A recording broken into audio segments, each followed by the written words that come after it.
Honorable Prime Minister to reply the discussion.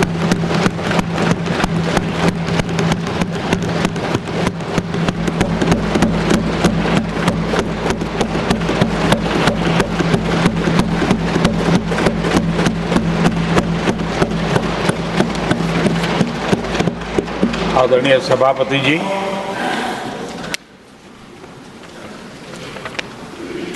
आदरणीय राष्ट्रपति जी ने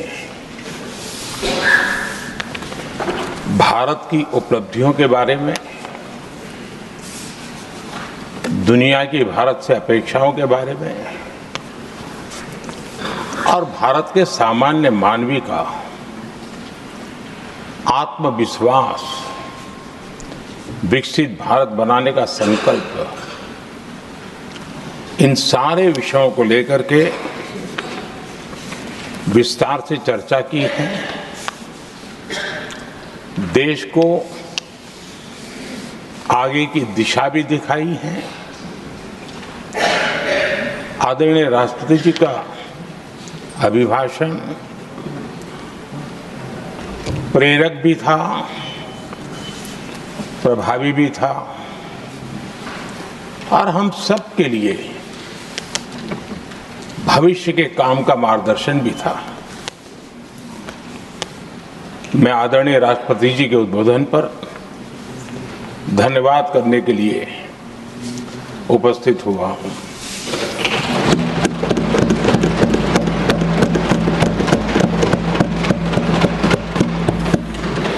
आदरणीय सभापति जी, करीब 70 से भी ज्यादा माननीय सांसदों ने अपने बहुमूल्य विचारों से इस आभार प्रस्ताव को समृद्ध करने का प्रयास किया है। यहां पक्ष प्रतिपक्ष दोनों तरफ से चर्चा हुई। हर किसी ने अपने अपने तरीके से राष्ट्रपति जी के अभिभाषण को जिसने जैसे समझा वैसे यहां समझाया और उन्होंने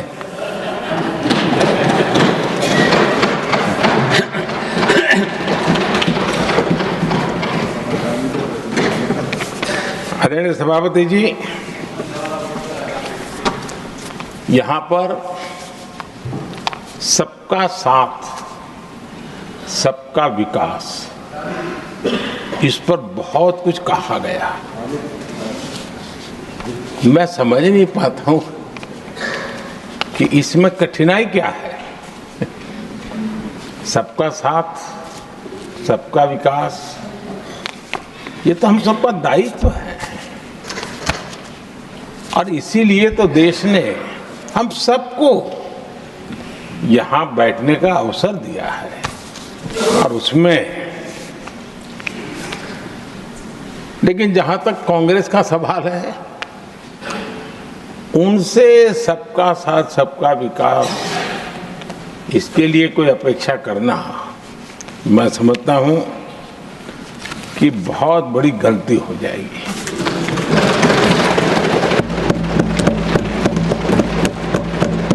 ये उनकी सोच के बाहर है, उनकी समझ के भी बाहर है और उनके रोड मैप में भी ये सूट नहीं करता है, क्योंकि वो इतना बड़ा दल एक परिवार को समर्पित हो गया है। उसके लिए सबका साथ, सबका विकास संभव ही नहीं है।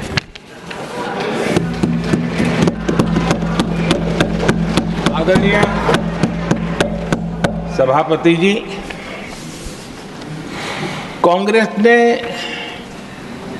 राजनीति का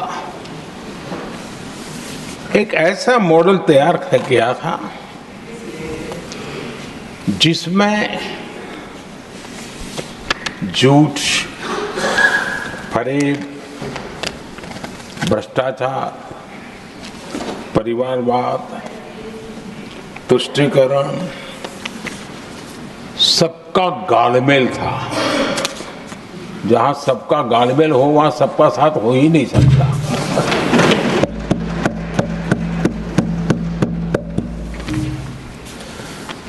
आदरणीय सभापति जी, कांग्रेस के मॉडल में सर्वोपरि है फैमिली फर्स्ट, और इसलिए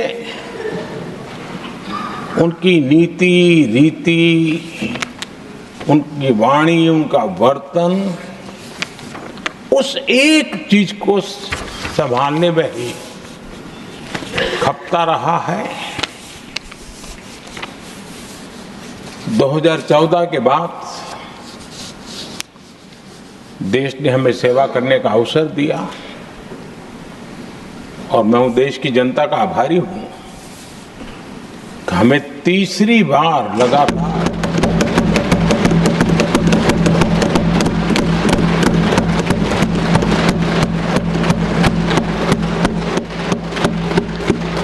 तीसरी बार जनता यहां पहुंचाती है। इतने बड़े देश में इतनी वाइब्रेंट डेमोक्रेसी हो, वाइब्रेंट मीडिया हो, हर प्रकार के बातें बताने की छूट हो, उसके बावजूद भी देश दूसरी बार तीसरी बार हमें सेवा करने का मॉडल बनाती है। इसका कारण देश की जनता ने हमारे विकास के मॉडल को परखा है, समझा है और समर्थन दिया है। और हमारा ये विकास का मॉडल को अगर मुझे एक शब्द में कहना है तो मैं ये कहूंगा, नेशन फर्स्ट, राष्ट्र प्रथम। इसी एक उम्दा भावना और समर्पित भाव से हमने लगातार अपनी नीतियों में, अपने कार्यक्रमों में, हमारे वाणी में, वर्तन में इसी एक बात को मानदंड मान करके देश की सेवा करने का प्रयास किया है। और आदरणीय सभापति जी, मैं बड़े गर्व के साथ भी कहता हूं, बड़े संतोष के साथ कहता हूं कि एक लंबे अरसे तक, 5-6 दशक तक देश के सामने अल्टरनेट मॉडल क्या हो, तराजू पर तोलने का कोई अवसर ही नहीं मिला था।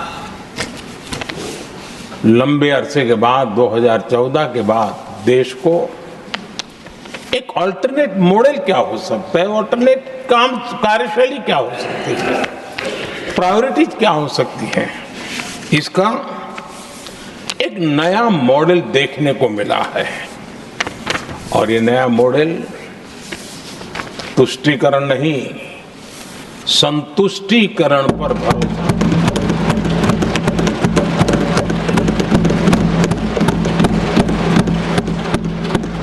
पहले के मॉडल में, खास करके कांग्रेस के कालखंड में, तुष्टीकरण, हर चीज में तुष्टीकरण, यही उनका एक प्रकार से औषधि बन गई थी उनकी राजनीति को करने की। और उन्होंने स्वार्थ नीति, राजनीति, देश नीति सबका एक घोटाला करके रखा हुआ था। तरीका ये होता था कि छोटे तबके को कुछ दे देना और बाकियों को तरसा कर रखना, और जब चुनाव आए तब कहना देखो उनका मिला है, शायद आपको भी मिल जाएगा। और इस प्रकार से झुनझुना बांटते रहना, लोगों के आंखों पर पट्टी बांध करके अपनी राजनीतिक सियासत को चलाए रखना, ताकि चुनाव के समय वोट की खेती हो सके। यही कार्य चलता रहा। आदरणीय सभापति जी, हमारी कोशिश रही है कि भारत के पास जो भी संसाधन है उन संसाधनों का ऑप्टिमम यूटिलाइजेशन किया जाए। भारत के पास जो समय है उस समय का भी बर्बादी से बचा करके पल पल का उपयोग देश की प्रगति के लिए, जन सामान्य के कल्याण के लिए, उसी पर वो खर्च हो। और इसलिए हमने एक अप्रोच अपनाया, सैचुरेशन का अप्रोच।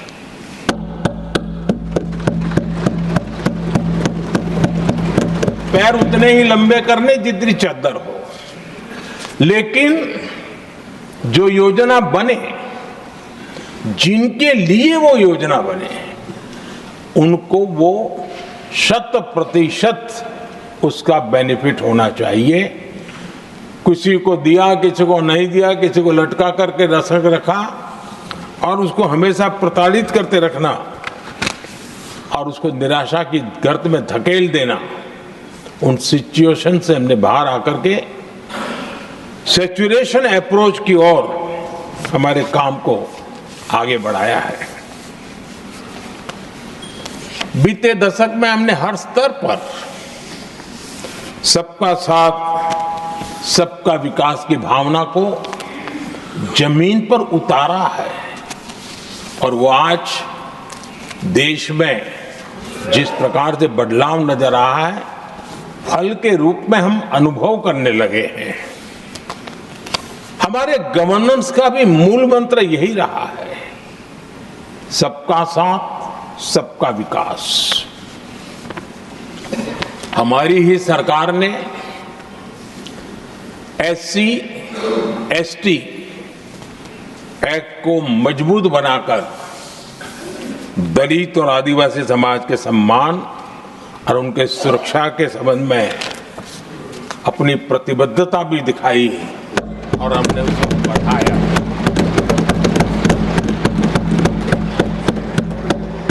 आदरणीय सभापति जी, आज जातिवाद का जहर फैलाने के लिए भरपूर प्रयास हो रहा है, लेकिन 3 दशक तक दोनों सदन के ओबीसी एमपीज और सभी दलों के ओबीसी एमपीज सरकारों से मांग करते रहे थे कि ओबीसी आयोग को संवैधानिक दर्जा दिया जाए। ठुकरा दिया गया,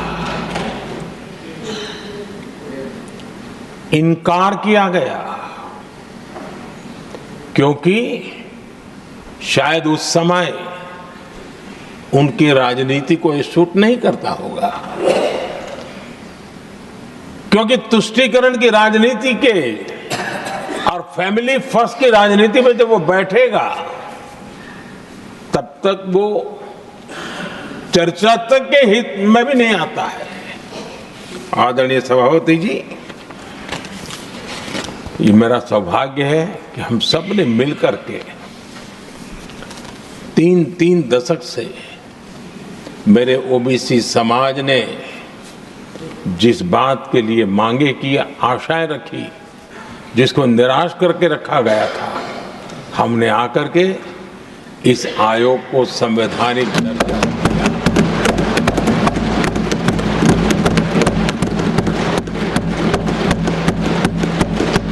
और हमने सिर्फ उनकी मांग पूरी की इतना नहीं, हमारे लिए उनका मान सम्मान भी उतना ही महत्वपूर्ण है, क्योंकि देश के 140 करोड़ देशवासियों को हम जनता जनार्दन के रूप में पूजने वाले लोग हैं। आदरणीय सभापति जी, हमारे देश में जब जब आरक्षण का विषय आया तो उसको एक तंदुरुस्त तरीके से समस्या के समाधान के लिए सत्य को स्वीकार करते हुए करने का प्रयास नहीं हुआ। हर चीज में देश में विभाजन कैसे हो, तनाव कैसे पैदा हो, एक दूसरे के खिलाफ दुश्मनी पैदा कर दो, वही तरीके अपनाए गए। देश आजाद होने के बाद जब ये प्रयास हुए हैं, इसी तरीके से हुए हैं। पहली बार हमारी सरकार ने एक ऐसा मॉडल दिया और सबका साथ सबका विकास के मंत्र की प्रेरणा से दिया कि हमने सामान्य वर्ग के गरीब को 10% आरक्षण दिया, बिना तनाव के, बिना किसी का छीन करके।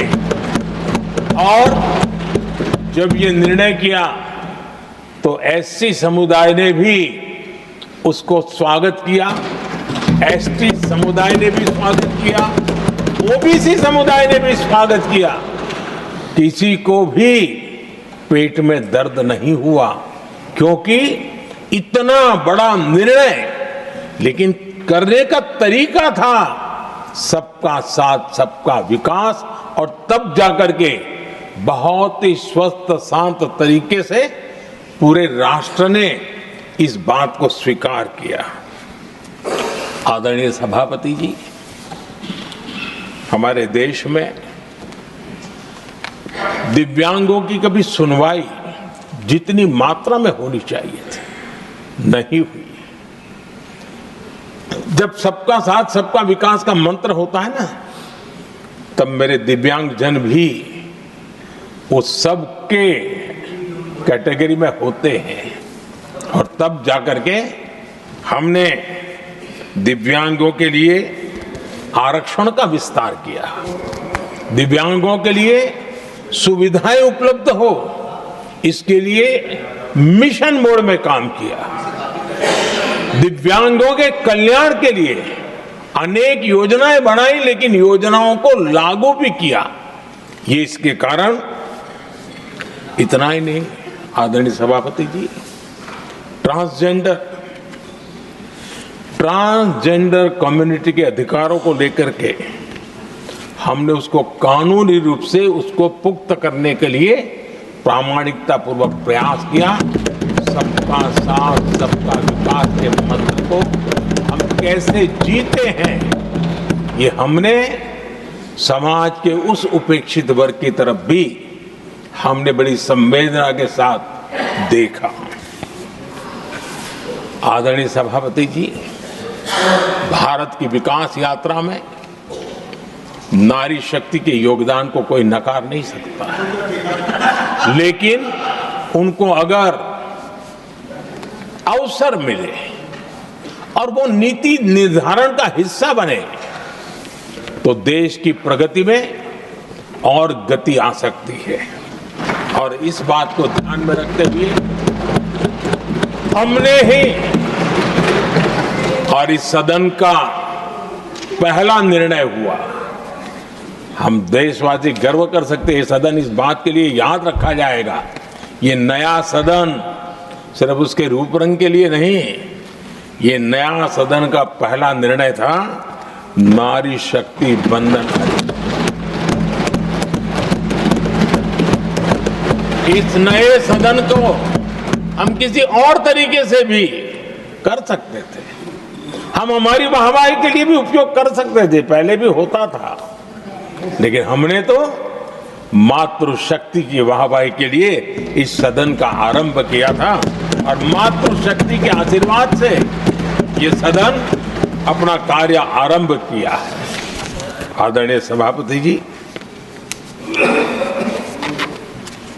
हम जानते हैं, इतिहास की तरफ अब थोड़ी नजर करें।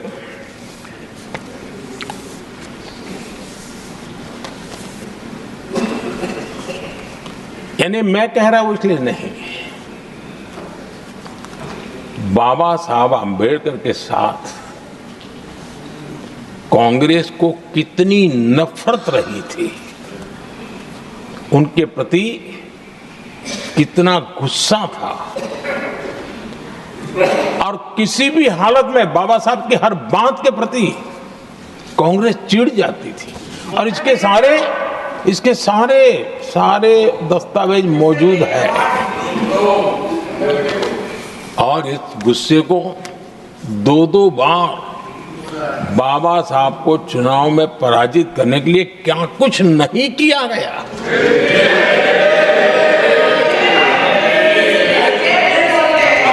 कभी भी बाबा साहब को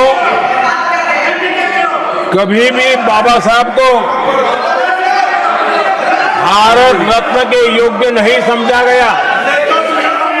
आदरणीय सभापति जी, कभी भी बाबा साहब को भारत रत्न योग्य नहीं समझा गया। इतना ही नहीं, आदरणीय सभापति जी, इस देश के लोगों ने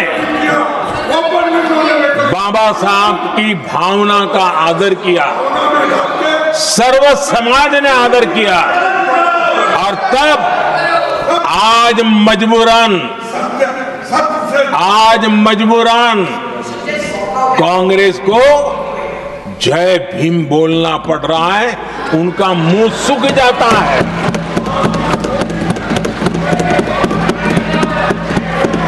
और आदरणीय सभापति जी, ये कांग्रेस भी रंग बदलने में बड़ी माहिर लग रही है।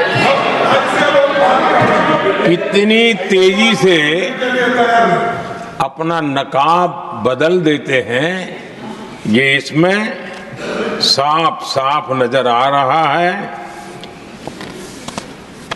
आदरणीय सभापति जी,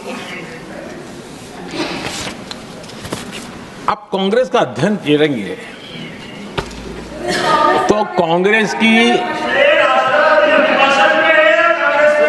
की राजनीति,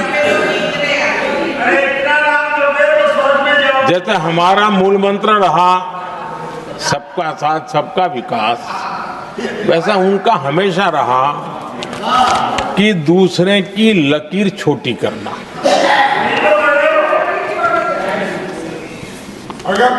और इसके कारण उन्होंने सरकारों को अस्थिर किया। किसी भी राजनीतिक दल की सरकार कहीं बनी तो उसको अस्थिर कर दिया, क्योंकि लकीर छोटी करो दूसरे की, इसी काम में वो लगे रहे। और ये जो उन्होंने रास्ता चुना है ना, औरों की लकीर छोटी करने का, लोकसभा के बाद भी जो उनके साथ थे वो भी भाग रहे हैं, तो उनको पता चला गया ये तो हमें भी मार डालेंगे। और यही उनकी नीतियों का परिणाम है कि आज ये हाल हो गए हैं कांग्रेस के। देश की सबसे पुरानी पार्टी, आजादी के आंदोलन से जुड़ी पार्टी, इतनी दुर्दशा। ये औरों की लकीर छोटी करने में अपनी शक्ति खपा रहे हैं ना। अगर वो खुद की लकीर लंबी करते तो उनकी ये दशा नहीं होती। और मैं बिना मांगे एडवाइस दे रहा हूं, आप अपनी लकीर लंबी करने में मेहनत कीजिए, सोचिए, तो कभी न कभी देश आपको भी ये 10 मीटर दूर यहां आने का अवसर देगी।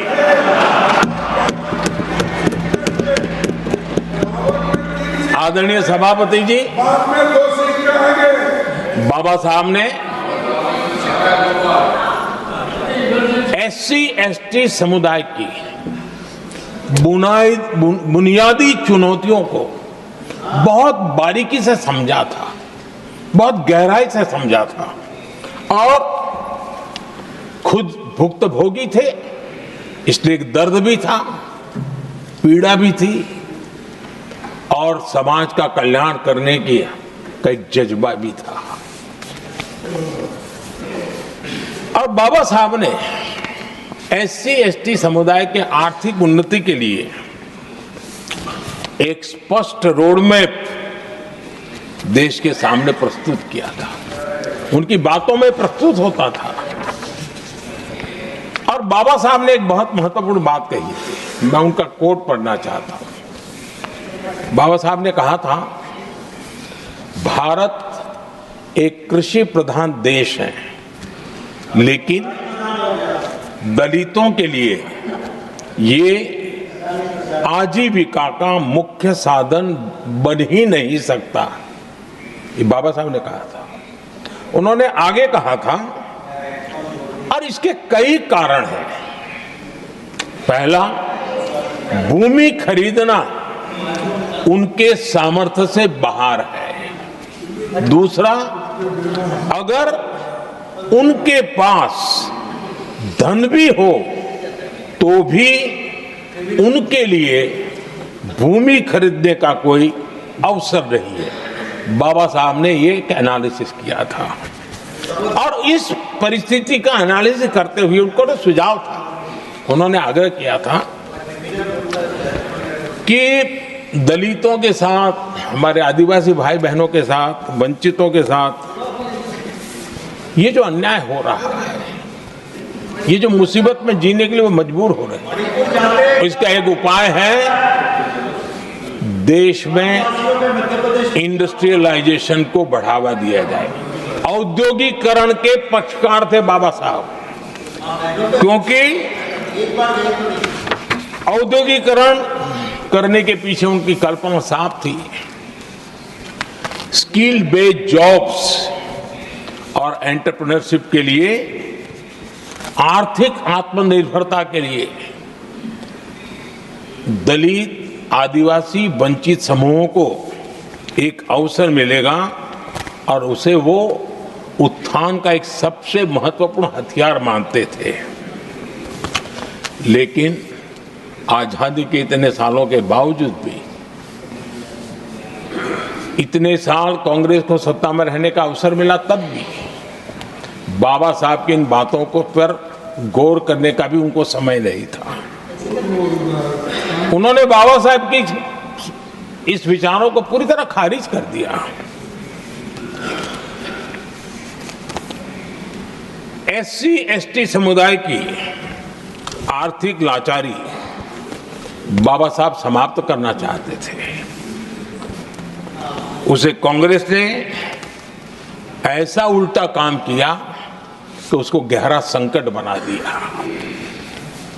आदरणीय सभापति जी, 2014 में हमारी सरकार ने इस सोच को बदला और हमने प्राथमिकता देते हुए स्किल डेवलपमेंट, फाइनेंशियल इंक्लूजन और इंडस्ट्रियल ग्रोथ पर हमने जोर दिया। हमने पीएम विश्वकर्मा योजना बना करके समाज का वो तबका जिसके बिना समाज की रचना ही संभव नहीं है, और हर गांव में छोटे छोटे रूप में बिखरे हुए समाज, जो पारंपरिक कार्य करने वाले हमारे विश्वकर्मा भाई बहन, लोहार हो, कुम्हार हो, समाज के सोनार हो, ऐसे सारे जो वर्ग के लोग हैं, पहली बार देश में उनके लिए कोई चिंता हुई और उनको ट्रेनिंग देना, टेक्नोलॉजिकल अपग्रेडेशन के लिए नए औजार देना, डिजाइनिंग में उनको मदद करना, आर्थिक सहायता करना, उनके लिए बाजार उपलब्ध कराना, ये सारों दिशाओं में एक विशेष काम हमने अभियान चलाया हुआ है। और समाज का ये वर्ग है जिसकी तरफ किसी ने ध्यान नहीं दिया, और समाज नियंत्रण में जिसका महत्वपूर्ण रोल है, उस विश्वकर्मा समाज की हमने चिंता। आदरणीय सभापति, हमने मुद्रा योजना शुरू करके जिन लोगों को पहली बार उद्यम के क्षेत्र में आना था, उनको निमंत्रित किया, उनको प्रोत्साहित किया। बिना गारंटी को लोन देने का एक बहुत बड़ा अभियान हमने चलाया, ताकि समाज में ये बहुत बड़ा समुदाय है जो आत्मनिर्भरता के अपने सपने को पूरा कर सके, और उसमें बहुत बड़ी सफलता मिली। हमने एक योजना और भी बनाई, स्टैंड अप इंडिया, जिसका मकसद था एससी एसटी समुदाय के हमारे भाई बहन और कोई भी समाज की महिला, उसको बैंक से 1 करोड़ रुपए का बिना गारंटी को लोन, ताकि वो अपना करो। और हमने इस बार बजट में इसको डबल कर दिया है और मैंने देखा है कि लाखों ऐसे नौजवान इस वंचित समुदाय से या लाखों बहनें आज मुद्रा योजना के द्वारा अपना कारोबार करना शुरू किया है और खुद को तो रोजगार पाया ही, लेकिन उन्होंने किसी एक दो और लोगों को भी रोजगार दिया है। आदरणीय सभापति जी, हर कारीगर का सशक्तिकरण, हर समुदाय का सशक्तिकरण और जो बाबा साहब का सपना था उसको पूरा करने का काम मुद्रा योजना के माध्यम से हमने किया है। आदरणीय सभापति जी, जिसको किसी ने नहीं पूछा उसको मोदी पूजता है।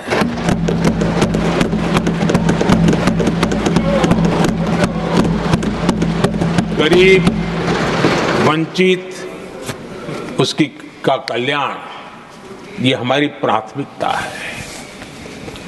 इस वर्ष के बजट में भी आप देखिए, लेदर इंडस्ट्री, फुटवेयर इंडस्ट्री, ऐसे अनेक छोटे दायरे के विषयों को हमने स्पर्श किया है और इसका सबसे बड़ा लाभ गरीब और वंचित समुदाय के लोगों को मिलने वाला है, जो इस बजट पे घोषणा की। अब उदाहरण के रूप में टॉयज की बात करें, समाज के इस प्रकार के वर्ग के लोग ही टॉयज बनाने के काम में हैं। हमने उस पर ध्यान केंद्रित किया। बहुत सारे गरीब परिवारों को अनेक प्रकार की उसमें मदद दी गई और उसका परिणाम आज आया है कि टॉयज हम एक्सपोर्ट करने की आदत में फंसे हुए थे, आज इंपोर्ट करने की आदत में फंसे हुए थे, आज हमारे टॉय 3 गुना एक्सपोर्ट हो रहे हैं और जिसका फायदा समाज के एक बहुत ही नीचे के तबके में जीने वाले, मुसीबतों से गुजारा करने वाले समुदाय को मिल रहा है। आदरणीय सभापति जी, हमारे देश में एक बहुत बड़ा समुदाय है, मछुआरा समुदाय। इन मछुआरे साथियों के लिए हमने एक अलग मिनिस्ट्री तो बनाई, लेकिन जो बेनिफिट किसान क्रेडिट में किसानों को मिलता था, हमने वो किसान क्रेडिट कार्ड के सारे बेनिफिट हमारे मछुआरे भाई बहनों को भी दिया, ये सुविधा दी। अलग मिनिस्ट्री बनाई, ये काम किया और करीब 40,000 करोड़ रुपया हमने इसके अंदर इंफ्यूज किया है। फिशरीज सेक्टर को बल दिया है और इसका प्रयास इन प्रयासों का परिणाम ये आया है कि हमारा मछली उत्पादन 2 गुना और एक्सपोर्ट भी 2 गुना हुआ है और जिसका सीधा बेनिफिट हमारे मछुआरे भाई बहनों को हुआ है। यानी समाज के सबसे उपेक्षित हमारे बंधु हैं, उनको हमने सबसे ज्यादा प्राथमिकता दे करके हमने काम करने का प्रयास किया है। आदरणीय सभापति जी, यहाँ जो जातिवाद का जहर फैलाने की जिनको नया शौक लग गया है, हमारे देश के आदिवासी समाज, उन आदिवासी समाज में भी कई स्तर की स्थितियां हैं।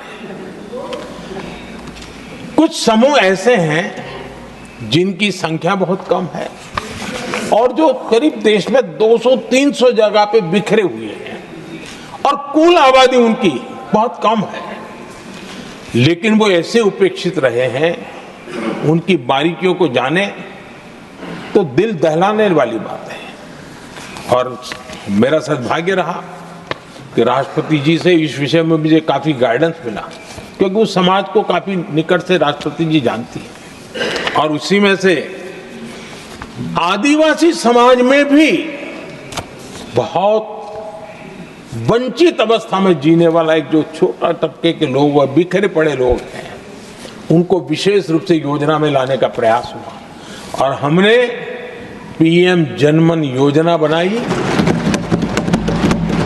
और 24,000 करोड़ रुपए ताकि उनको कुछ सुविधाएं मिले, उनके कल्याण के काम हो और वे भी सबसे पहले तो अन्य आदिवासी समाज की बराबरी तक तो पहुंचे और फिर पूरे समाज की बराबरी करने के लिए योग्य बने। उस दिशा में हमने काम किया है। आदरणीय सभापति जी, समाज के अलग अलग तबकों की चिंता तो की है। हमने देश के अलग अलग भूभाग में भी कुछ ऐसी स्थितियां हैं कि जिसमें बहुत पिछड़ापन है। जैसे हमारे सीमावर्ती गांव, उनको बैकवर्ड विलेज करके छोड़ दिया गया था, आखिरी गांव करके छोड़ दिया गया था। हमने सबसे पहले मनोवैज्ञानिक परिवर्तन लाया। हम ये जो दिल्ली पहले और बाद में सब धीरे धीरे धीरे जो जाए दूर जाता जाए आखिर चला जाए, हमने बदल दिया। हमने तय किया कि सीमा पर जो लोग हैं वो पहले और वो अंदर की तरफ आता जाए। जहां सूरज की किरण सबसे पहले आती है और जहां सूरज की आखिरी किरण भी जिनके पास होती है, ऐसे आखिरी गांव उनको हमने फर्स्ट विलेज के रूप में विशेष दर्जा देते हुए, विशेष योजना बनाते हुए हमने उनके विकास के कामों को, इतना ही नहीं, उसको प्राथमिकता इतनी दी कि मैंने पिछले टर्म में मंत्री परिषद के साथियों को ऐसे दूर दराज के गांवों में 24 घंटे रुकने के लिए भेजा था और -15 डिग्री वाले कुछ विलेजेस थे, वहां भी हमारे मंत्री वहां जाकर के रुके थे, उनको समझने का, उनकी समस्याओं के समाधान के लिए प्रयास किया था। और हमने 15 अगस्त 26 जनवरी में जो मेहमान बुलाते हैं, उसमें भी ये जो सीमा पर बसे हुए हमारे पहले विलेज है, आज उनके प्रधानों को हम 26 जनवरी 15 अगस्त में बुलाते हैं। राष्ट्रपति जी के यहाँ एट होम में होते हैं, क्योंकि हमारी कोशिश है सबका साथ सबका विकास, और इसलिए खोजते रहते हैं कि हम किसको अभी भी पहुंचना बाकी है, चलो जल्दी करो। आदरणीय सभापति जी, वाइब्रेंट विलेज की योजना देश की सुरक्षा के लिए भी बहुत उपयोगी हो रही है, बहुत महत्वपूर्ण हो रही है और हम उसको भी बल दे रहे हैं। आदरणीय सभापति जी, राष्ट्रपति जी ने गणतंत्र के 75 वर्ष के मौके पर संविधान निर्माताओं से प्रेरणा लेने का भी आग्रह अपने अभिभाषण में किया है। मैं आज बड़े संतोष के साथ कह सकता हूं कि हमारे संविधान निर्माताओं की जो भावना थी, उसी का आदर करते हुए, उसी से प्रेरणा लेते हुए हम आज आगे बढ़ रहे हैं। कुछ लोगों को लगता होगा ये यूसीसी क्या लाए हैं, लेकिन जो संविधान सभा की डिबेट पढ़ेंगे उनको पता चलेगा कि हम उस भावना का यहाँ लाने का प्रयास कर रहे हैं। कुछ लोगों की राजनीति आड़े आती होगी, लेकिन हम संविधान निर्माताओं की भावना को जीते हैं ना, तब जाकर के ये साहस करते हैं और कमिटमेंट के साथ पूरा करने का प्रयास करते हैं। आदरणीय सभापति जी, संविधान निर्माताओं का आदर करना चाहिए था। संविधान निर्माताओं के एक एक बात से प्रेरणा लेने की थी, लेकिन ये कांग्रेस है जिसने आजादी के तुरंत बाद ही संविधान निर्माताओं की भावनाओं की धज्जियां उड़ा दी थी। और ये दुख के साथ मैं ये कहना पड़ रहा है। आप कल्पना कर सकते थे कि जब देश में चुनी हुई सरकार नहीं थी, एक स्टॉप गैप अरेंजमेंट था चुनाव तक का, वो स्टॉप गैप अरेंजमेंट में जो बैठे थे महाशय, उन्होंने संविधान में संशोधन कर दिया आते ही।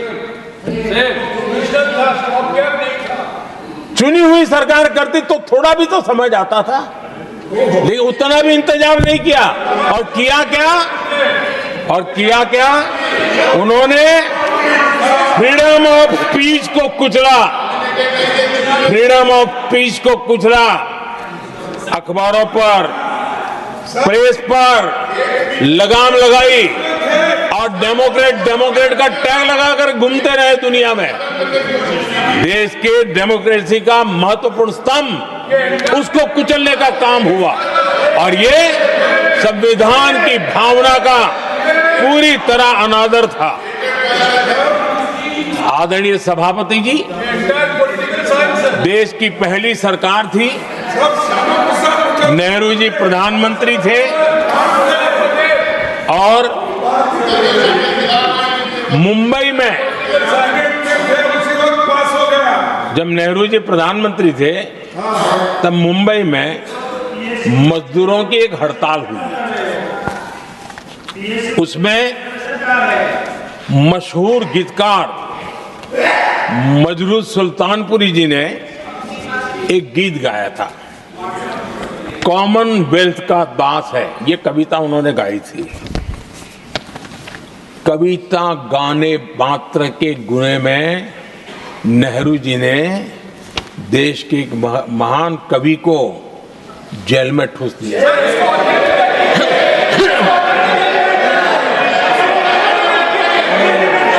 मशहूर एक्टर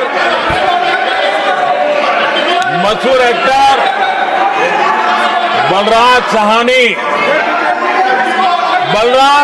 जी सिर्फ एक जुलूस में शामिल हुए थे, आंदोलन करने वालों के जुलूस में शामिल हुए थे, इसलिए बलराज साहनी जी को जेल में बंद कर दिया गया। आदरणीय सभापति जी, लता मंगेशकर जी के भाई हृदयनाथ मंगेशकर जी ने वीर सावरकर पर एक कविता स्वरबद्ध करके आकाशवाणी पर प्रस्तुत करने का योजना बनाई। इतने मात्र पर हृदयनाथ मंगेशकर जी को आकाशवाणी से हमेशा के लिए बाहर कर दिया गया। आदरणीय सभापति जी, इसके बाद देश ने इमरजेंसी का भी दौर देखा है। आदरणीय सभापति जी, इस देश ने इमरजेंसी का भी दौर देखा है। संविधान की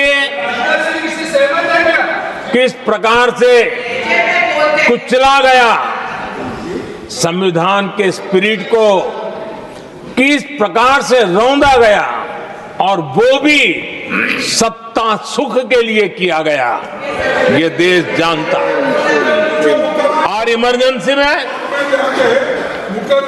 प्रसिद्ध सिने कलाकार देवानंद जी से आग्रह किया गया कि वे इमरजेंसी का समर्थन करें पब्लिकली।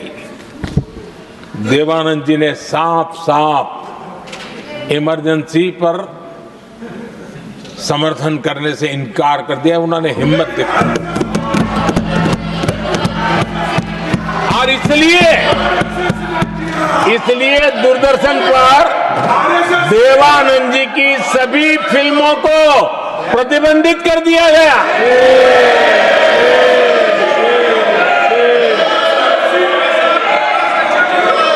आदरणीय सभापति जी, ये संविधान की बातें करने वाले लोग, उन्होंने सालों से संविधान को अपने जेब में रखा है, उसी का एक परिणाम है। संविधान का सम्मान नहीं किया है। आदरणीय सभापति जी किशोर कुमार जी, उन्होंने कांग्रेस के लिए गाना गाने से मना किया। इस एक गुनाह के लिए आकाशवाणी पर किशोर कुमार के सभी गानों को प्रतिबंधित कर दिया गया।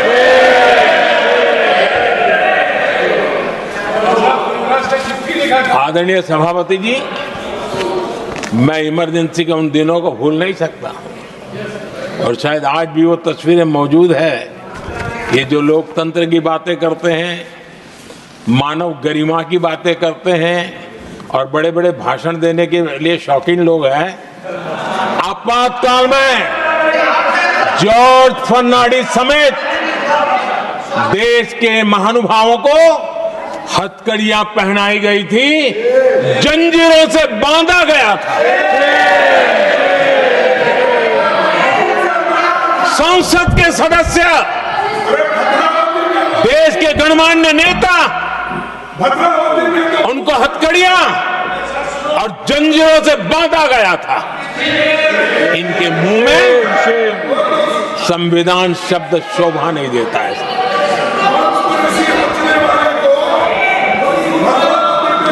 आदरणीय सभापति जी, सत्ता सुख के लिए, शाही परिवार के अहंकार के लिए इस देश के लाखों परिवारों को तबाह कर दिया गया, देश को जेल खाना बना दिया गया।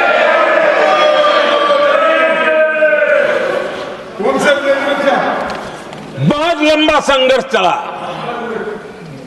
ये अपने आप को बहुत बड़ा तीसमार मानने वालों को जनता जनार्दन की ताकत को स्वीकार करना पड़ा, घुटने टेकने पड़े और देश में जनता जनार्दन के सामर्थ्य से इमरजेंसी हटी। ये भारत के लोगों की रगों में जो लोकतंत्र है ना, उसी का परिणाम था।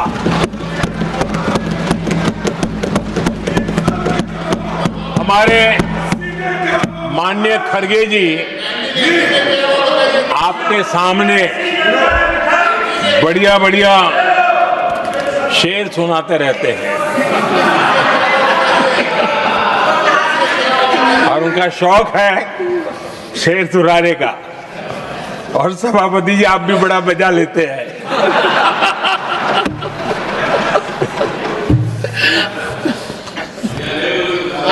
एक शेर मैंने भी कहीं पढ़ा था,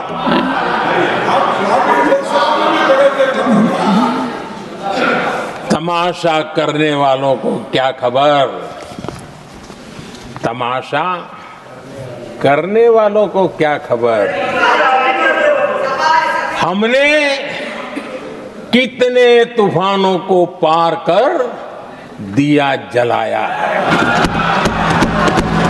हमने कितने तूफानों को पार कर दिया जलाया है।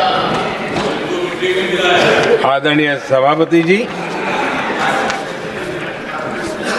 मैं आदरणीय खड़गे जी वरिष्ठ नेता है और मैं हमेशा सम्मान करता हूँ, और इतना लंबा समय सार्वजनिक जीवन ये छोटी बात नहीं है। और मैं इस देश में चाहे शरद राव हो, चाहे खड़गे जी हो, इन सब का, मैं हमारे देवगौड़ा जी बैठे हैं, ये असामान्य सिद्धियां हैं उनके जीवन की जो उन्होंने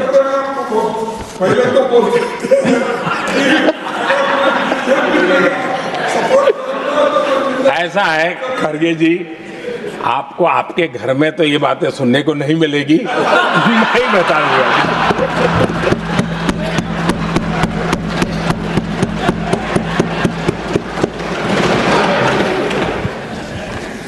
इस बार मैं देख रहा था कि खड़गे जी कविताएं पढ़ रहे थे,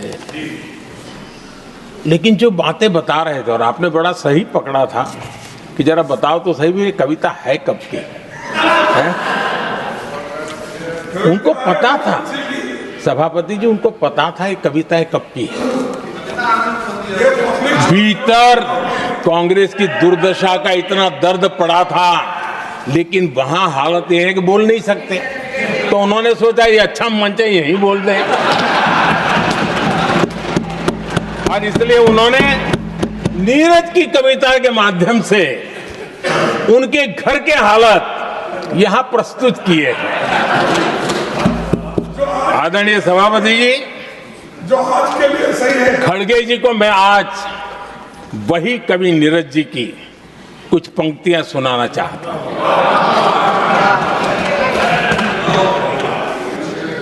कांग्रेस सरकार का जो दौर था उस समय नीरज जी ने ये कविताएं लिखी थी और उसमें उन्होंने कहा था, है बहुत अंधियारा, है बहुत अंधियारा, अब सूरज निकलना चाहिए, अब सूरज निकलना चाहिए, जिस तरह से भी हो ये मौसम बदलना चाहिए, जिस तरह से भी हो ये मौसम बदलना चाहिए। नीरज जी ने कांग्रेस के उस कालखंड में ये कविता कही। 1970 में जब कांग्रेस, अरे चारों तरफ कांग्रेस का राज चलता था, उस समय नीरज जी का एक और कविता संग्रह प्रकाशित हुआ था, फिर दीप जलेगा। हरिवंश जी तो अभ्यासु हैं तो उनको भली भांति पता है। उस समय उनका यह संग्रह प्रसिद्ध हुआ था, फिर दीप जलेगा। उसमें उन्होंने कहा था, और ये बड़ा महत्वपूर्ण है, नीरज जी ने उस समय कहा था, मेरे देश उदास न हो। नीरज जी ने अपनी कविता में कहा था, मेरे देश उदास न हो, फिर दीप जलेगा, तिमिर ढलेगा। और हमारा सद्भाग्य देखिए, हमारे प्रेरणा पुरुष अटल बिहारी वाजपेयी जी ने भी 40 साल पहले कहा था,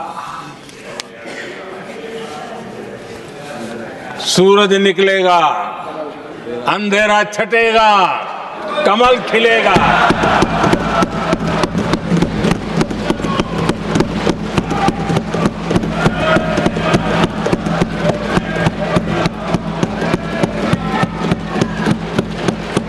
आदरणीय नीरज जी ने कहा था, जब तक कांग्रेस का सूरज चमकता रहा, देश ऐसा ही अंधेरे में रहता रहा।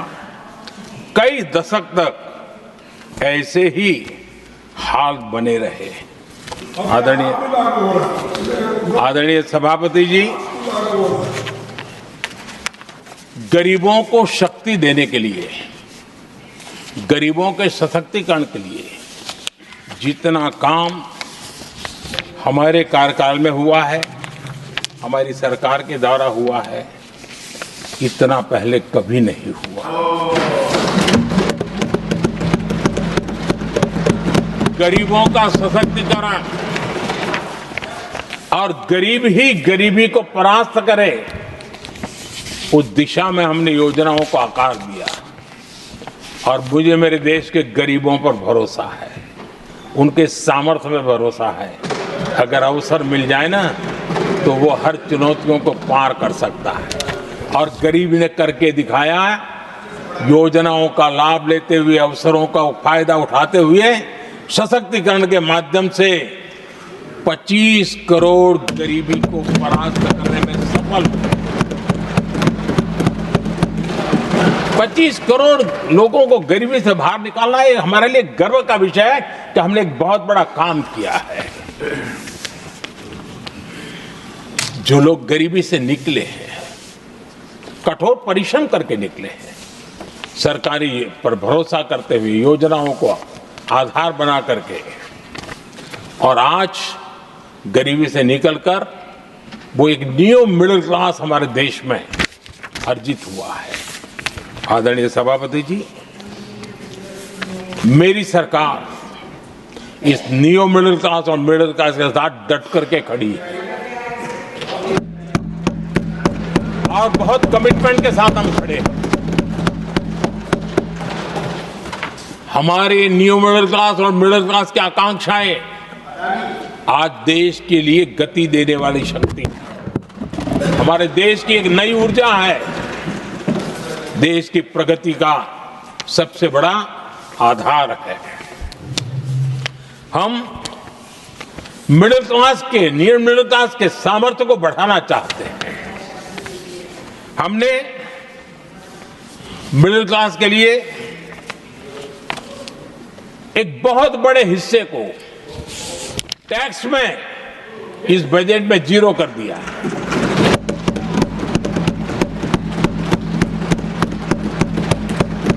दो 2013 में 2 लाख तक की आय टैक्स में मुक्ति थी, इनकम टैक्स में 2 लाख तक मुक्ति थी। आज हमने 12 लाख तक टैक्स में मुक्ति कर दी। हम 70 साल से ऊपर के किसी भी वर्ग के क्यों न हो, किसी भी समाज से क्यों न हो, उनको आयुष्मान योजना का लाभ देकर के, और उसका सबसे बड़ा लाभ मिडिल क्लास के बुजुर्गों को मिल रहा है।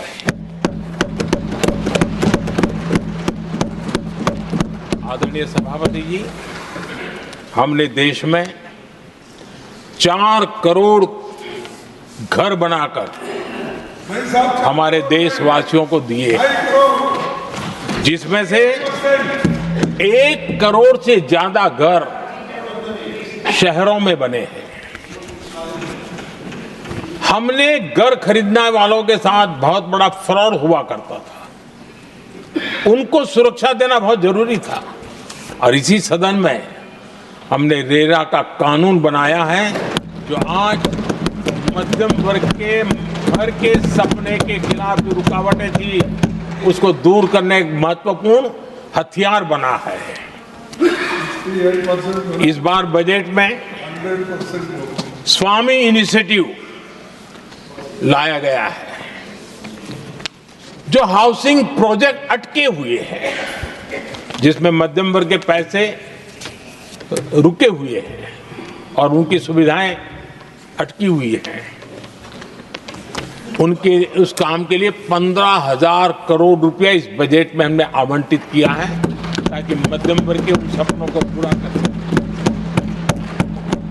आदरणीय सभापति जी, स्टार्टअप का रिवॉल्यूशन जिसको आज दुनिया ने देखा है, और उसका एक प्रभाव भी है। ये स्टार्टअप चलाने वाले कौन है? ये स्टार्टअप चलाने वाले नौजवान ज्यादातर मिडिल क्लास के नौजवान हैं। आज पूरी दुनिया भारत के प्रति आकर्षित है, खास करके G20 समूहों की देश के 50-60 स्थानों पर जो मीटिंगें हुई, उसके कारण भारत को जो पहले सभी दिल्ली, मुंबई या बेंगलुरु मानते थे, भारत को विशालता का उनको पता चला है, और आज विश्व का भारत के टूरिज्म के प्रति आकर्षण बढ़ा है। और जब टूरिज्म बढ़ता है तो व्यवसाय के भी अनेक अवसर आते हैं, और उसका लाभ भी हमारे मिडिल क्लास को बहुत मिलने वाला है, उनके आय के साथ। आदरणीय सभापति जी, आज हमारा मिडिल क्लास आत्मविश्वास से भरा हुआ है, और ये अभूतपूर्व है। ये अपने आप में एक बहुत बड़ा सामर्थ्य बना देता है देश का, और मुझे पूरा विश्वास है कि भारत का मध्यम वर्ग विकसित भारत के संकल्प को साकार करने के लिए कमर कस करके खड़ा हो गया है, हमारे साथ चल पड़ा है।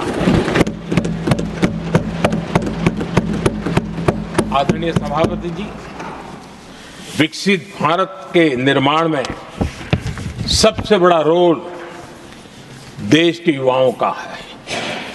हमें डेमोग्राफी का डिविडेंड, उस पर हमारा भी बल है। जो अभी स्कूल कॉलेज में है, वही विकसित भारत के सबसे बड़े लाभार्थी बनने वाले हैं, और इसलिए उनके अंदर एक स्वाभाविक भाव है कि जैसे जैसे उनकी उम्र बढ़ेगी, वैसे वैसे देश की विकास की यात्रा बढ़ेगी, और जो उनके लिए एक बहुत बड़ा और एक प्रकार से विकसित भारत का बेस हमारे यहाँ स्कूल कॉलेज के नौजवान है, वो हमारा सामर्थ्य है। पिछले 10 साल में लगातार इस तबके को, इस बेस को मजबूत करने के लिए हमने बहुत सोची समझी रणनीति के तहत काम किया है। 21वीं सदी की शिक्षा कैसी होनी चाहिए, शिक्षा नीति के लिए पहले सोचा तक नहीं गया। जो चलता है चलने दो, जैसा होता है होता ही रहो। करीब 3 दशक के अंतराल के बाद नई राष्ट्रीय शिक्षा नीति लेकर के हम आए। 3 दशक के अंतराल। इस नीति के तहत बहुत सारे इनिशिएटिव है। उसमें एक की मैं चर्चा करता हूं, पीएम श्री स्कूल।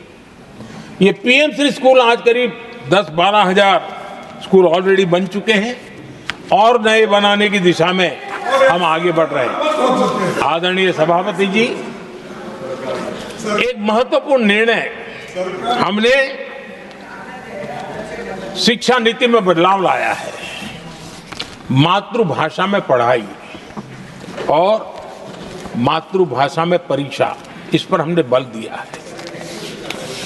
देश आजाद हुआ, लेकिन ये कुछ गुलामी की मानसिकता कहीं कहीं जकड़ के रखा था ना, उसमें ये हमारी भाषा भी थी। हमारी मातृभाषा के साथ घोर अन्याय हुआ और गरीब का बच्चा, दलित का बच्चा, आदिवासी का बच्चा, वंचित का बच्चा वो इसलिए रुक जाए ताकि उसको लैंग्वेज नहीं आती है। ये उसके साथ घोर अन्याय था। और सबका साथ सबका विकास का मंत्र मुझे चैन से सोने नहीं देता था। और इसमें मैंने कहा कि देश में मातृभाषा में शिक्षा, मातृभाषा में डॉक्टर बने, मातृभाषा में इंजीनियर बने। जिनको अंग्रेजी भाषा पढ़ने नसीब नहीं हुई, उनके सामर्थ्य को हम रोक नहीं सकते। हमने बहुत बड़ा बदलाव किया है और उसके कारण आज गरीब माँ का, विधवा माँ का भी बच्चा आज डॉक्टर इंजीनियर के सपने देखने लगा। आदिवासी युवाओं के लिए एकलव्य मॉडल स्कूलों का हमने विस्तार किया है। 10 साल पहले करीब 150 एकलव्य विद्यालय थे, आज 470 है, 470 हो। और अब हम 200 और ज्यादा एकलव्य स्कूल की दिशा में आगे बढ़ रहे हैं। आदरणीय सभापति जी, हमने सैनिक स्कूलों में भी बहुत बड़ा रिफॉर्म किया और सैनिक स्कूलों में हमने बेटियों को भी प्रवेश की व्यवस्था की। आप स्वयं सैनिक स्कूल के विद्यार्थी रहे। पहले बेटियों के लिए उसके दरवाजे बंद थे और आप भी जानते हैं कि सैनिक स्कूलों का महात्मा क्या होता है, उसका सामर्थ्य क्या होता है, जिसने आप जैसे व्यक्तियों को जन्म दिया है। अब वो अवसर मेरे देश की बेटियों को भी मिलेगा। हमने सैनिक स्कूल के दरवाजे खोल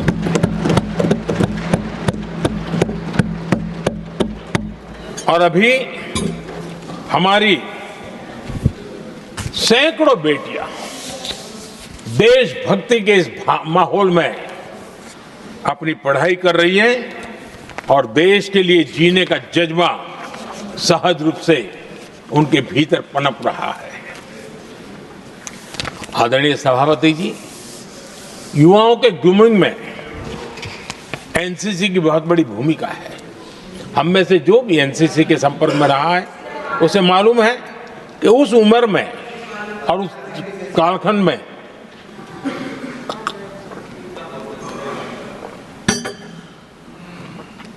एक बहुत सुनहरा अवसर होता है व्यक्ति के विकास में, सर्वांगीण विकास में। उसको एक एक्सपोजर मिलता है।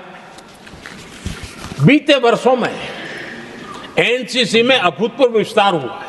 हमने उसको भी जकड़ करके बैठ गए थे। 2014 तक एनसीसी में करीब 14 लाख कैडेट हुआ करते थे। आज वो संख्या 20 लाख पार कर गई।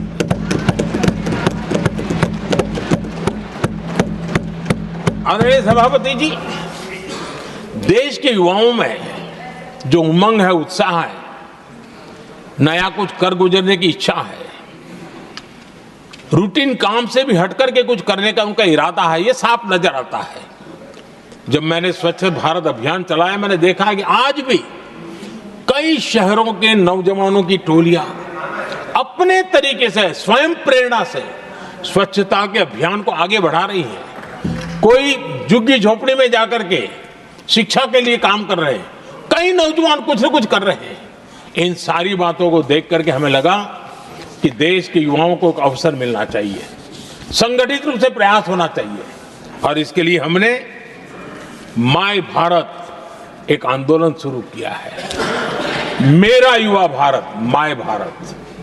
आज करीब 1.5 करोड़ से ज्यादा युवाओं ने उसमें अपनी रजिस्ट्री करवाई है, और देश के वर्तमान विषयों पर चर्चा करना, मंथन करना, समाज को जागरूक करना, सक्रियता से ये नौजवान अपनी प्रेरणा से कर रहे हैं। उनको स्पून फीडिंग की जरूरत नहीं पड़ रही है, वो अपने सामर्थ्य से अच्छी चीजों को हाथ लगा करके आगे बढ़ रहे हैं। आदरणीय सभापति जी, खेल का क्षेत्र,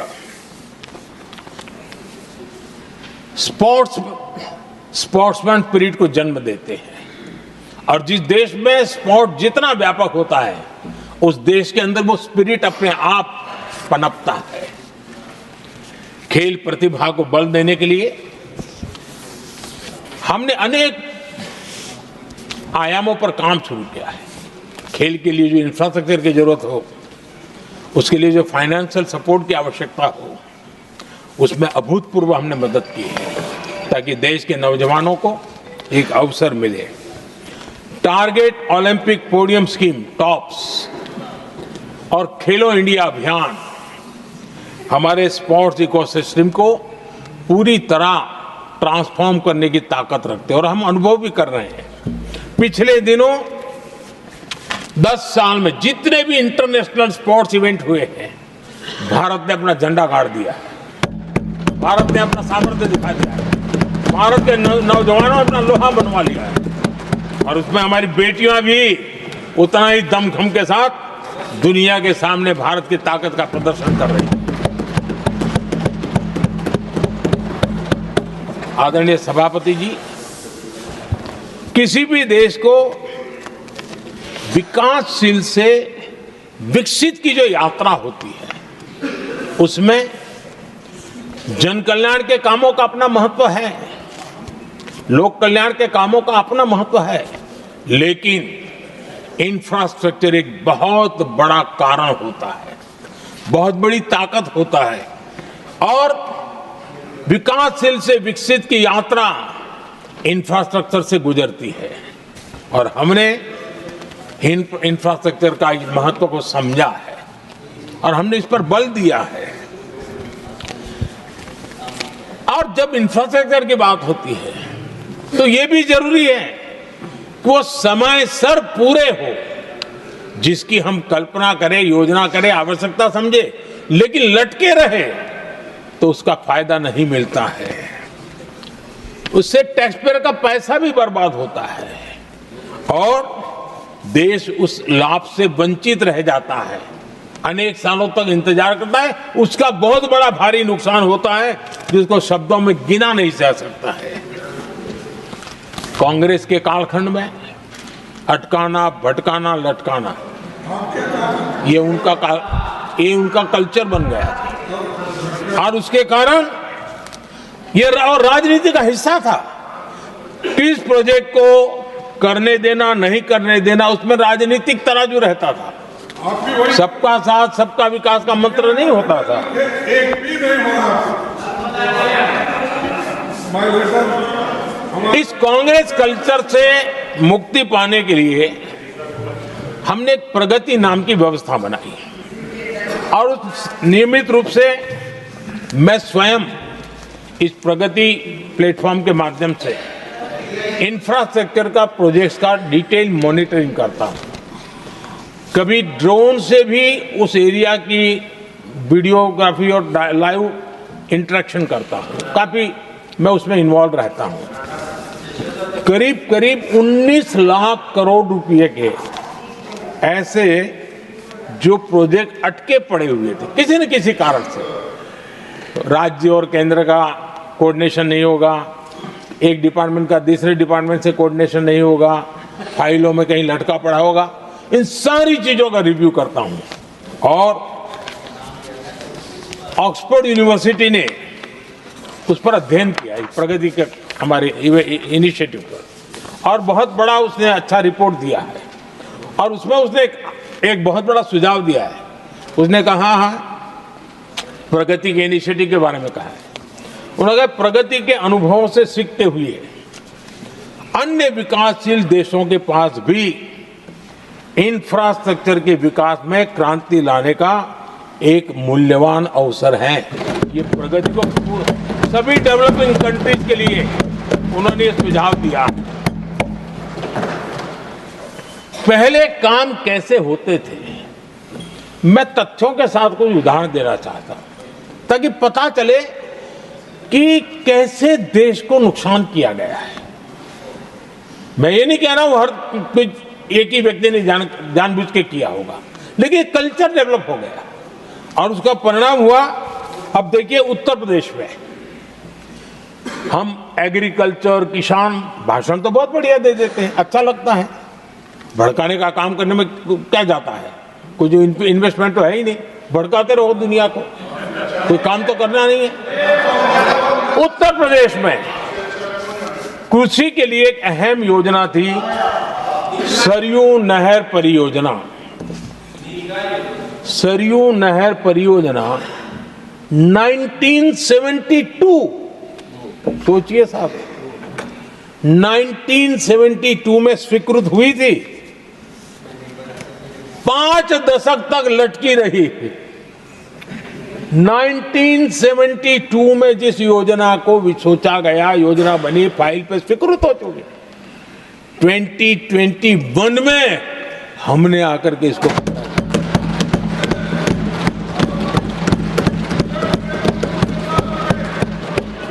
आदरणीय सभापति जी, जम्मू कश्मीर की उधमपुर श्रीनगर बारामूला रेल लाइन,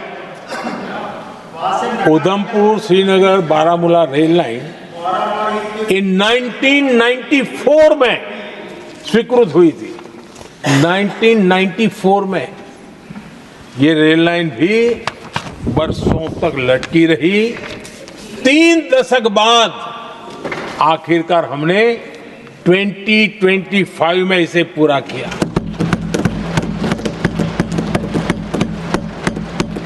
आदरणीय सभापति जी, ओडिशा की Haridaspur Paradip rail line, Haridaspur Paradip rail line 1996 में स्वीकृति हुई थी। ये भी बरसों तक अटकी रही और ये भी 2019 में हमारे कार्यकाल में पूरी हुई। आदरणीय सभापति जी, असम का बोगीबिल ब्रिज 1998 में स्वीकृत हुआ था, ये भी हमारी सरकार ने 2018 में पूरा किया। और मैं ऐसे आपको सैकड़ों उदाहरण दे सकता हूं। अटकाना, लटकाना, भटकाना, ये कल्चर कितने देश को बर्बाद किया है, सैकड़ों उदाहरण दे सकता हूं। आप कल्पना कर सकते हैं, कांग्रेस ने अपने कार्यकाल में देश के लिए, देश जिसके लिए हकदार था, जो होने की संभावनाएं भी थी, इस प्रगति का न करते हुए कितनी बर्बादी की है, इसका आप अंदाज लगा सकते हैं। इंफ्रास्ट्रक्चर प्रोजेक्ट्स में सही प्लानिंग और समय सही एग्जीक्यूशन, इसके लिए पीएम गति शक्ति नेशनल मास्टर प्लान बनाया है। पीएम गति शक्ति में जो लोग डिजिटल वर्ल्ड में इंटरेस्टेड हैं, उनके लिए जरूरी है समझना, और मैं तो चाहूंगा इसको राज्यों ने भी उपयोग करना चाहिए। पीएम गति शक्ति प्लेटफॉर्म में 1600 डेटा लेयर्स हैं हमारे देश के अलग अलग कामों के, और निर्णय प्रक्रिया को तेज करते हैं, सरल करते हैं, और उसको लागू करने में भी बहुत तेजी से उसको लागू किया जा सकता है। तो आज गति शक्ति प्लेटफॉर्म अपने आप में एक बहुत बड़ा इंफ्रास्ट्रक्चर के काम को गति देने वाला आधार बन गया है। आदरणीय सभापति जी,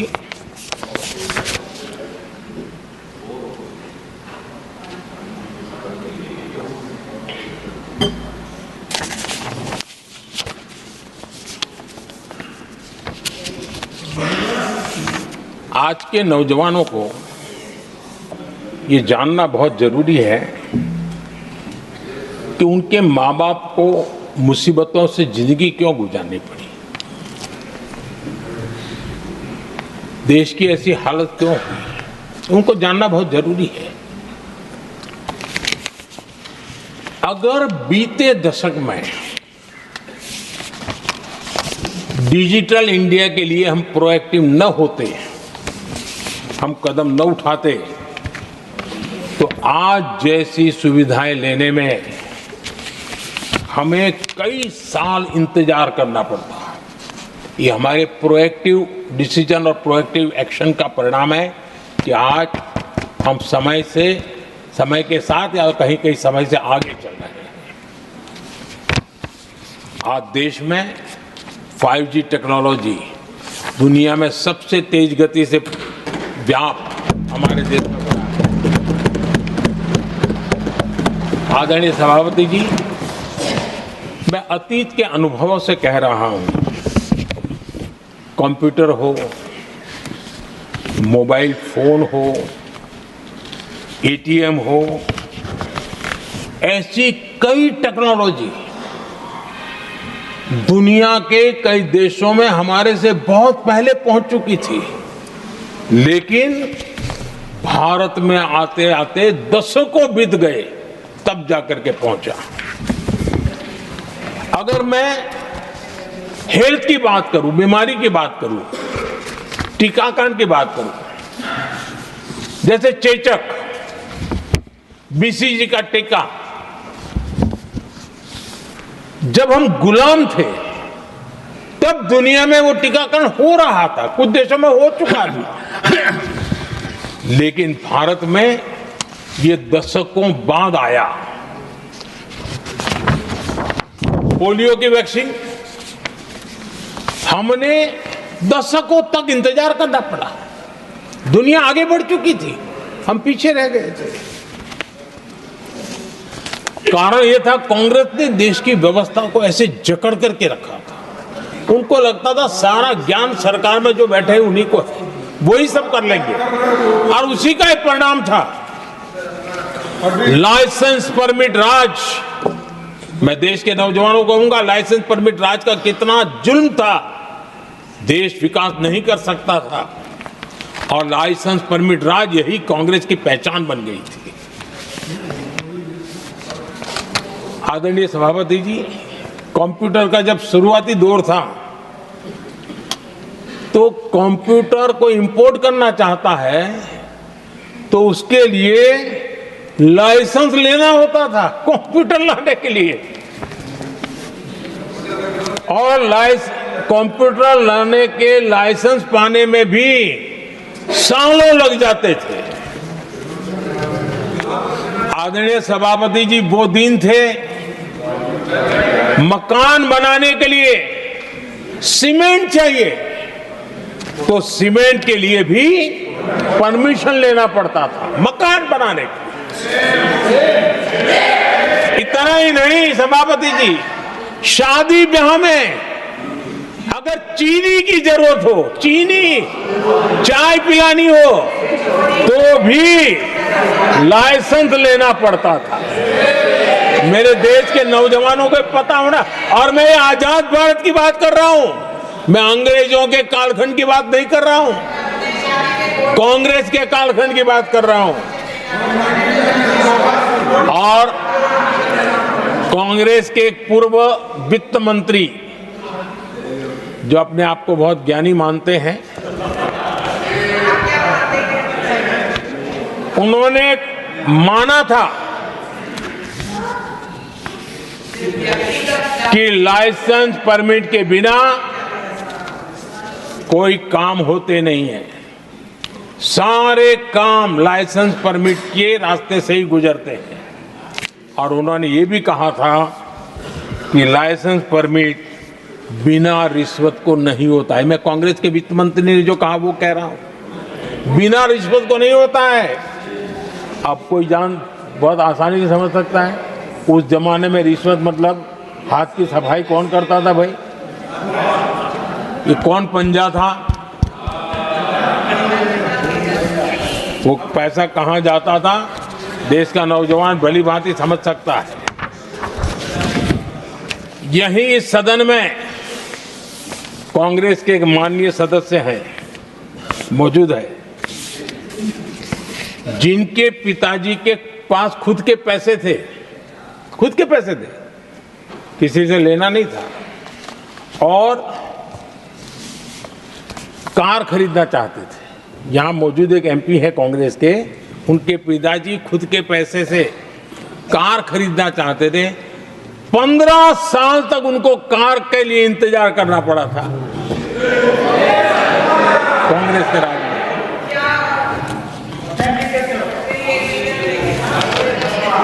आदरणीय सभापति जी, हम सब जानते हैं स्कूटर लेना हो तो बुकिंग करवा के पैसा देना, 8-8, 10-10 साल एक स्कूटर खरीदने में लग जाता था। और अगर मजबूरी में स्कूटर मानो बेचना पड़ा तो उसके लिए सरकार से परमिशन लेनी पड़ती थी। यानी कैसे देश चलाया इन लोगों ने। और इतना ही नहीं, गैस सिलेंडर एमपी को कूपन दिया जाता था, कि तुम इलाके में 25 लोगों को गैस कनेक्शन दे सकते हो।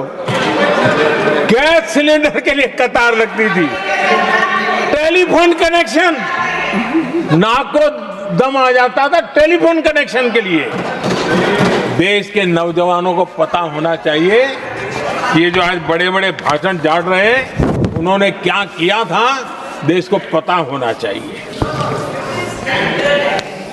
आदरणीय सभापति जी, ये सारी पाबंदियां और लाइसेंस राज की नीतियों ने भारत को दुनिया की सबसे धीमी आर्थिक वृद्धि दर में धकेल दिया। लेकिन क्या आप जानते हैं, इस कमजोर वृद्धि दर को, इस विफलता को दुनिया में किस नाम से कहने की शुरुआत हो गई? हिंदू रेट ऑफ ग्रोथ कहने लगे।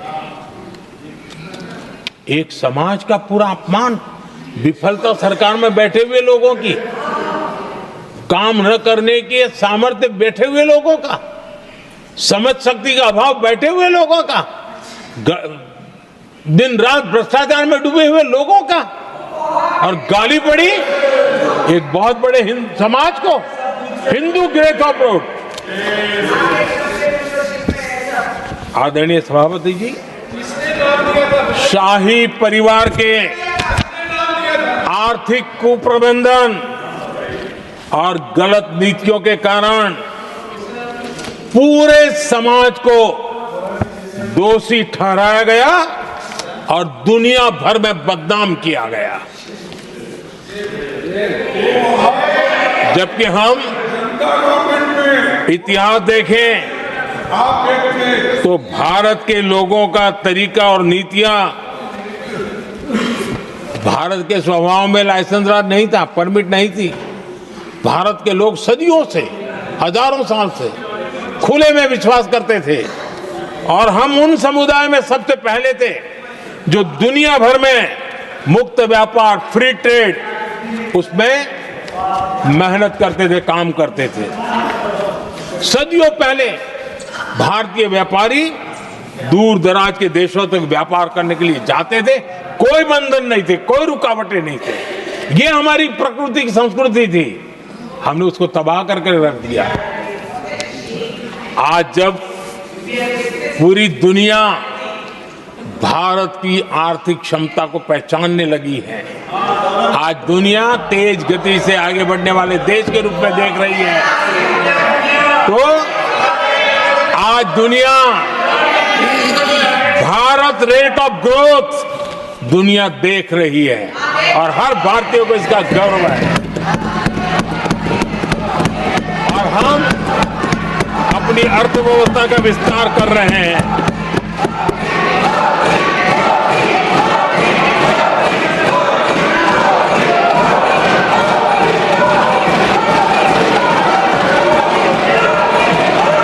आदरणीय सभापति जी, आदरणीय सभापति जी, कांग्रेस के पंजे से मुक्त होकर आप देश चैन की सांस ले रहा है और ऊंची उड़ान भी भर रहा है।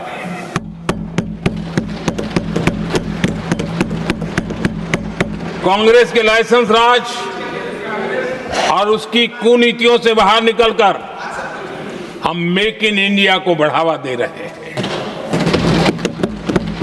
भारत में मैन्युफैक्चरिंग बढ़ाने के लिए हमने पीएलआई स्कीम शुरू की, एफडीआई से जुड़े रिफॉर्म्स किए। आज भारत दुनिया का दूसरा सबसे बड़ा मोबाइल प्रोडक्शन वाला देश बना है।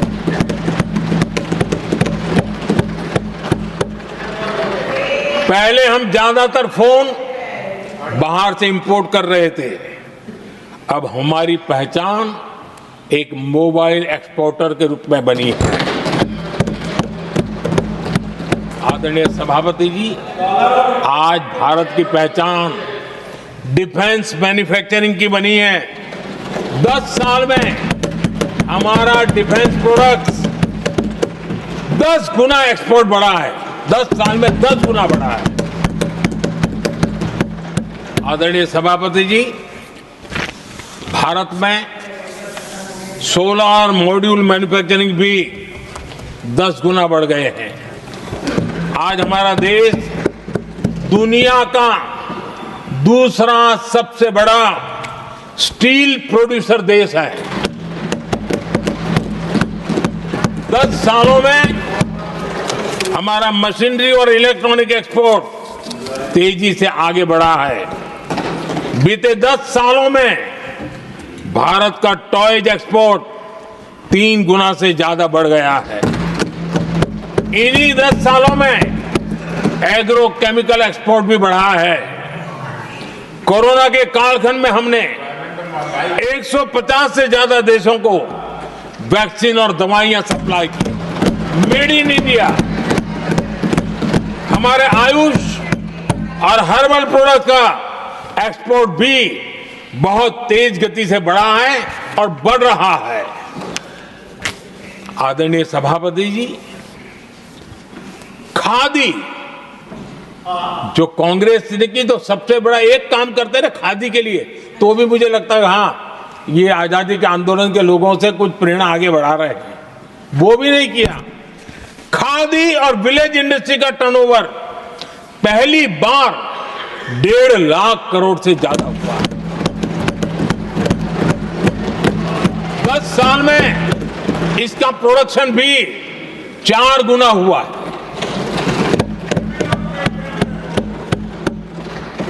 इस सारी मैन्युफैक्चरिंग का बहुत बड़ा लाभ हमारे एमएसएमई सेक्टर को मिला है।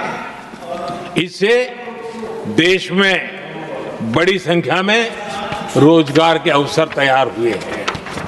आदरणीय सभापति जी,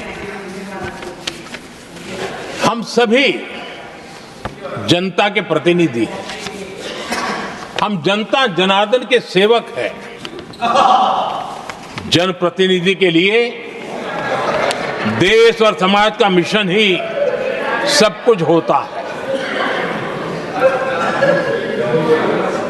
और सेवा व्रत लेकर के ही जनप्रतिनिधियों के लिए काम करना उनका दायित्व होता है। आदरणीय सभापति जी,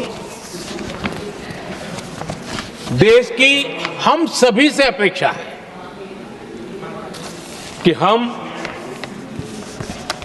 विकसित भारत को आत्मसात करने के लिए कोई कमी हमारी तरफ से नहीं रहनी चाहिए। हम सबका सामूहिक दायित्व होना चाहिए। ये देश का संकल्प है, ये किसी सरकार का संकल्प नहीं है, किसी व्यक्ति का संकल्प नहीं है, 140 करोड़ देशवासियों का संकल्प है। और सभापति जी मेरे शब्द लिख करके रखिए, जो लोग विकसित भारत के संकल्प से अपना को अछूता रखेंगे, देश उनको अछूता कर देगी। हर किसी को जुड़ना पड़ेगा,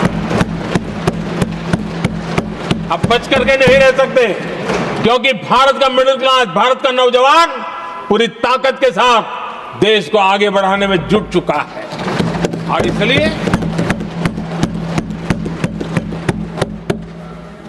आदरणीय सभापति जी, जब प्रगति की राह पर देश चल पड़ा है, विकास की नई ऊंचाइयों को देश अर्जित कर रहा है, तब हम सबकी भूमिका बड़ी महत्वपूर्ण है। सरकारों में विरोध होना लोकतंत्र का स्वभाव है, नीतियों का विरोध होना लोकतंत्र का जिम्मेवारी भी है, लेकिन घोर विरोधवाद, घोर निराशावाद और अपनी लकीर लंबी नहीं करनी, दूसरी लकीर को छोटा करने की कोशिशें विकसित भारत में रुकावट बन सकती है। हमें उसे मुक्त होना होगा और हमें आत्ममंथन भी करना होगा, निरंतर मंथन करना होगा। मुझे भरोसा है कि सदन में जो चर्चा हुई है उसमें से जो उत्तम चीजें हैं उसको लेकर के हम आगे बढ़ेंगे और हमारा मंथन जारी रहेगा। हमें निरंतर ऊर्जा राष्ट्रपति जी के उद्बोधन से मिलती रहेगी। एक बार फिर राष्ट्रपति जी का मैं हृदय से आभार व्यक्त करता हूं और सभी माननीय सांसदों का भी आभार व्यक्त करता हूं। बहुत बहुत धन्यवाद।